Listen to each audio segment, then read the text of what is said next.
చాలామంది బయటికెళ్ళి మరి సువార్త ప్రకటించడానికి బైబిళ్ళు పంచుతూ, మరి కడపత్రాలు పంచుతూ, మరి ఎన్నో ఇబ్బందులు పడుకుంటూ, మరి ఆ బైబిల్ ఇచ్చిన కొద్దీ కూడా ఎవరైనా మారుతున్నారా? మారడానికి మీరు వెళ్ళి ఏదో మేము క్రైస్తవులము, బైబిల్ తీసుకెళ్ళి మరి పంచడము, దేవుడు చెప్పిన కార్యాన్ని మేము చేస్తున్నాము, మరి కడపత్రాలు వెళ్ళి తీసుకెళ్ళి పంచడం, ఇదేం గొప్పతనం కాదండి. యేసయ్య ఏం చెప్పిండు? బూది గంతముల వరకు వెళ్ళి నాకు సాక్షులుగా నిలబడమన్నాడు. ఫస్ట్ మీరు సాక్ష్యం పంచుకోండి క్రైస్తవులుగా. ఫస్ట్ మీరు సాక్షులుగా నిలబడండి దేవునికి, లోకానికి సాక్షులుగా మీరు నిలబడండి. మీ సాక్ష్యము విని దేవునికి వాళ్ళు మారు మనసు పొందుకునేలా మీరు సాక్ష్యం పంచుకోండి.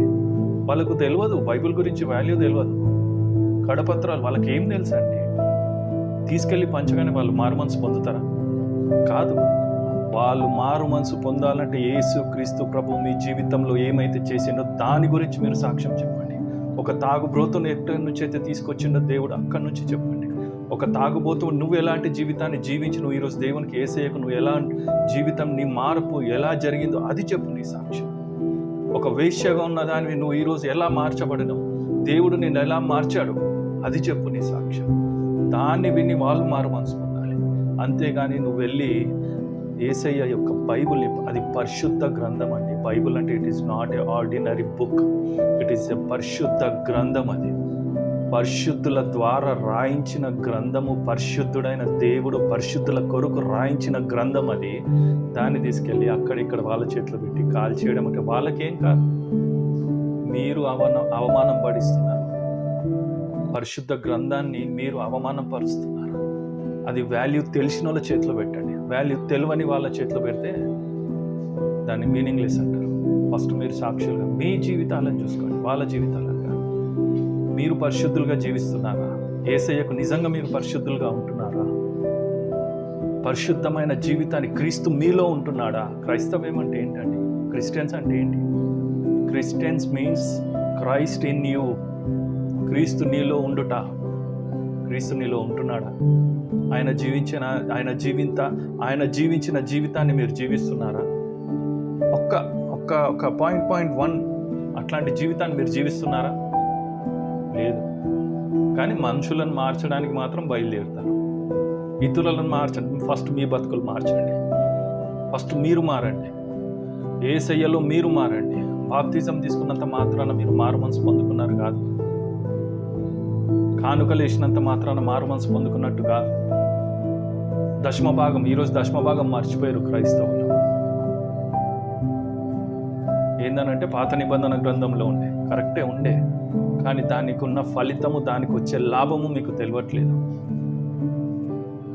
మీరు ఫస్ట్ పరిశుద్ధులుగా జీవించండి. ఆయన చెప్పిన విధాలను మీరు ప్రేమించి, ఆయన చెప్పిన విధానాన్ని మీరు నడవండి క్రైస్తవులుగా. వాళ్ళని మార్చడం కాదు. అయ్యా స్టేట్మెంట్ యేసయ్యని ఇచ్చాడు, గోధుమల గురుగులు ఒకటే దగ్గరనే పెరుగుతాయంట, పెరగని అన్నాడు. ఎప్పుడైతే టైం సమీపిస్తుందో, ఆయన రెండో రాకడ వచ్చినప్పుడు వాళ్ళను సపరేటు, మిమ్మల్ని సపరేట్ చేస్తాను. మీకేమవుతుంది? సపరేట్ చేసేది ఆయన, ఎంచుకునేది ఆయన. If you are really chosen people, నిజంగా క్రీస్తు మీలో ఉన్నాడు అని అంటే మీరు మారు మనసు పొందండి.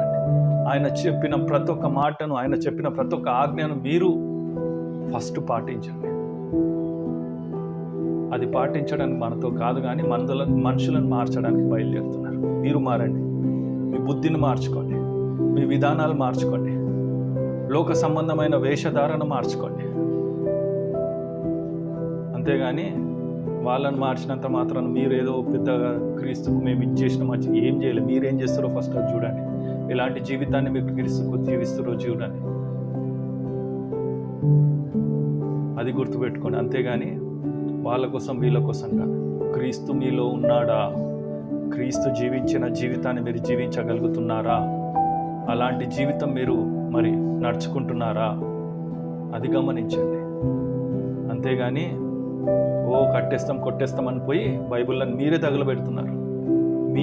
తగలబెడుతున్నారు వాళ్ళ చేతులకి ఇచ్చి. పరిశుద్ధ గ్రంథాన్ని తగలబెట్టేవారు మీరే. అసలు పరిశుద్ధ గ్రంథంలో ఎన్ని గ్రంథాలు ఉన్నాయో తెలుసా? అదన్నా తీసుకెళ్ళి వంచేస్తున్నా. ఎన్ని గ్రంథాలు ఉన్నాయో తెలుసా? తెలియదు.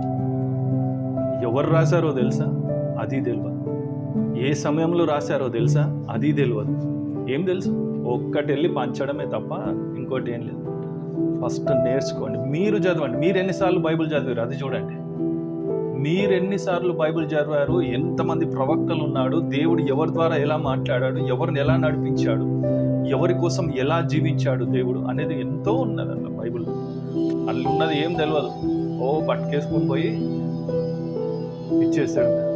అది గొప్పతనం కాదు. ఫస్ట్ నువ్వు నేర్చుకో బైబిల్, పరిశుద్ధ గ్రంథాన్ని నువ్వు నేర్చుకో. నువ్వు మారు మనసు పొందుకో. క్రైస్తవుడు అని పేరుగా జీవించడం కాదు, మారు మనసు నీ లోపల ఉందా లేదా అది చూసుకో. ఫస్ట్ పరిశుద్ధ గ్రంథంలో నీ పేరు రాయబడ్డదా లేదా చూసుకో. అంతే తప్ప వాళ్ళని కట్టేద్దాం, కొట్టేద్దాం, వాళ్ళని మారుతామని కాదు. నువ్వు మారు. ఫస్ట్ నీ జీవితాన్ని నువ్వు మారు. అబద్ధమైన జీవితాన్ని మార్చుకోండి, తప్పుడు జీవితాన్ని మార్చుకోండి. ఒక tag, Christian is not a tag. Grace is not a licence for your sin. Grace is not a licence for your sin. Christianity is not a tag for your life. Change your life first. క్రీస్తులా నువ్వు మారి క్రీస్తులా జీవించు. అప్పుడు first యేసయ్య నీకు చేసిన మరి క్రియలను వల్ల ఆయన నీకేం చేశాడో, నువ్వు ఎలా రక్షింపబడో అది సాక్ష్యం పంచుకో జీవితానికి, లోకానికి. దానికి దీనికి కాదు. క్రైస్తవులు అని అంటే ఆయన నీలో ఉన్నాడు అని, ఆయన వచ్చిందే నీలో ఉండడానికి, నీలో జీవించడానికి, నీతో జీవించడానికి. మరి నువ్వు ఉంటున్నావా ఆయనలో? ఆయనతో నడుస్తున్నావా? ఆయనతో కూడా నువ్వు జీవిస్తున్నావా? ఆయనలా జీవిస్తున్నావా?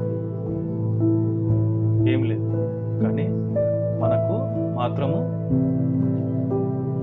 గొప్ప పేర్లు తెచ్చుకోవడమే. మనకు బాప్తిజం అనగానే ఎల్డర్షిప్, మెంబర్షిప్, ఇంకా ఏమేమో కాదు. బాప్తిజం అంటే ఏందో దాని మీనింగ్ ఫస్ట్ మీరు తెలుసుకున్నాక తర్వాత వెళ్ళి మీరు దాని గురించి ఆలోచించండి. అప్పుడు కానీ మీకు బైబిల్ పంచడానికి వెళ్ళండి. ఫస్ట్ మీరు దాని విషయాలు, బైబిల్లో ఉన్న లోతును మీరు తెలుసుకోండి. బైబిల్లో ఉన్న మర్మాలను మీరు నేర్చుకోండి. ఫస్ట్ మీరు చదవండి బైబిల్, పరిశుద్ధ గ్రంథం ఏందో మీరు ఫస్ట్ దాన్ని నేర్చుకోండి. ఆయనలో పరిశుద్ధ గ్రంథం ఏం నేర్పిస్తుందో అది మీరు నేర్చుకున్నాక తర్వాత వేరే వాళ్ళని మార్చడానికి వెళ్ళండి. మీ సాక్ష్యాన్ని ఫస్ట్ పంచుకోండి. దాని తర్వాత మీ జీవితం మార్చబడ్డదా ఎలా అనేది వాళ్ళకి నేర్పించడం, వాళ్ళకు చెప్పడమే గొప్ప. బైబిల్ ఇవ్వడం గొప్ప కాదు, కడపత్రాలు పంచడం గొప్ప కాదు. జాగ్రత్త. దేవుడు మీకు తోడై ఉండును గాక. ఆమేన్.